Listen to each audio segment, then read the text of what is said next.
Cell Academy, Goa's best institute for IIT, JEE and medical exam preparations for class 8 to 12th. State topper for NEET, JEE, BITSAT 2024 are produced by Cell Academy.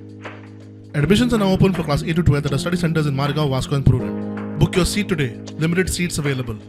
Goa Human Rights Commission on Tuesday took suo motu cognizance in the matter of suspicious death of Debanand, a West Bengal native who was initially nabbed by the locals at Vasco on the suspicion of he allegedly attempting to commit burglary in a house at Vasco. Later on, Debanand Sana was handed over to Vasco police. It is suspected that he was assaulted by the locals before handing over to Vasco police. On 25th December 2025, he was admitted in GMC by Vasco police, but he died on 1st January 2026. As of now, it is not absolutely clear that what is the real cause of his death.